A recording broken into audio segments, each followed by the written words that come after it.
What's up guys, Russ Lyman here. Now Super Nintendo wireless controllers are easy to come by nowadays, but back in 2008, not so much. What I have here is a controller by a company called Messiah. We're going to be talking about the pros and cons of this wireless controller coming up.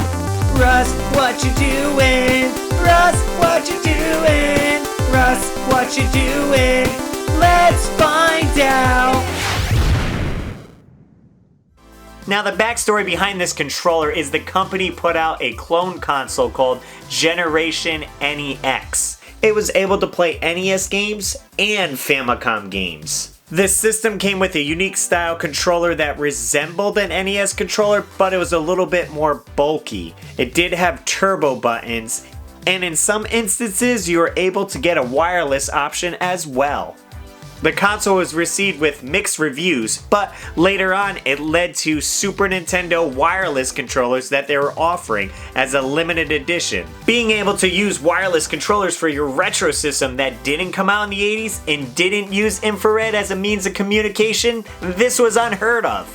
You would have originally gotten these controllers in a collectible lunchbox that was limited to 5,000 units. There was custom art on the lunchbox, and inside you would get 2 controllers, 2 receivers, batteries, and a Messiah dog tag keychain. You can currently find a few listings on eBay at some insane prices, but if you look under completed sold, well, I couldn't find any, so I don't believe anyone will be getting their asking price for these. People started splitting these up back in 2010 or so, and that's when I came across them. I tracked them down on eBay and I think I paid around $40 per pair for them. They have the regular North American SNES color scheme of gray and purple, but they switched out the D-pad with a circle pad instead, which was a turnoff to most I can imagine. It still performs pretty well with fighting games such as Killer Instinct. I was able to pull off their special moves with no problem. They did add a turbo and slow function. Turbo just allows you to hold a button to get that fast action, and slow just pauses the game on and off, creating that slow motion effect. I can't say I ever see myself using these functions though. The back of the controller has an on-off switch, as well as a compartment for 2 AAA batteries. As for size and feel of the controller, it's not too bad. The back of the controller sticks out more than a regular SNES controller for the added hardware, but it doesn't feel bulky in the hands. Well, moving on to the dongle for the controller, it's pretty much useless without it. It is in the same color scheme of gray and purple and sports the Messiah name on the front. It has a short cord that is 12 inches in length. I just plug it into the system and tuck it to the side, rather than just having it dangle down. On the back of the dongle, there's a channel selection button. That lets you choose between 4 channels, so you can have more than one controller hooked up at once. Just set the controller to the same channel number. Below that, it has some text and lets you know that this was a limited edition item. Well, nowadays it's pretty easy to find a wireless controller for your retro system with plenty of third-party companies out there making them.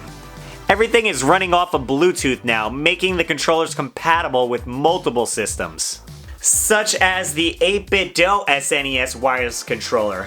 Josh from Your Player 2 has some more information about that. Yes, Russ, I have the 8BitDo SF30 right here, and these are a few of the things that I love about this controller. For starters, I love that it takes design cues from the original Super Famicom controller. Although obviously from the front of it we can see that it also includes analog sticks. And I think that's one of my favorite things about this is the fact that not only is it a very pocketable, very portable sort of controller you can easily toss in a backpack, but on top of all that it has all of the functionality you would expect from a modern controller stuffed into a tinier package, and it even has rumble functionality. It also recharges via USB-C and includes stellar battery life.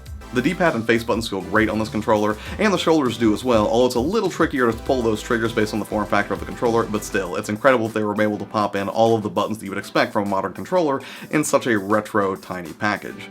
And the fact that it includes 2 solid analog sticks makes it perfectly suited for 3D games, and then on top of that, the D-pad is so solid means you can perfectly use it for 2D affairs as well. And to top it all off, this controller can connect to a variety of devices, whether that's PC or your Nintendo Switch, and the instructions for pairing are labeled on the back of the controller, which I thought was a really nice convenience inclusion. So yeah, in terms of third-party controllers, this is one of my absolute favorites.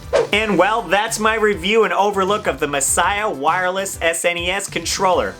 I don't use it as often as I did back then, but it's still pretty cool to have in the collection.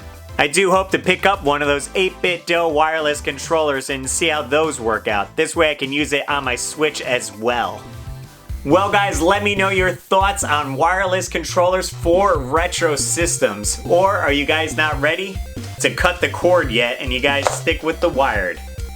Guys, thanks so much for checking out this video. Hit the thumbs up if you enjoyed it. And as always gamers, I'm Russ Lyman and keep your world fun bit by bit. I'll see you next video. And I want to give a super shout out to all my Patreon supporters: Dan Buchanan, Joey Ellis, George Sandoval, Joseph Riviera, Nintendo, Joe Sheevy, David Apuzzo, Maynard, Brian Culpepper, TechWizX, Retro Bros, Matthew Hannigan, One Up John, Diehard Gamer Bros, Alex Kaz, and everyone on my Patreon. Link below if you want to join, and I'll see you later.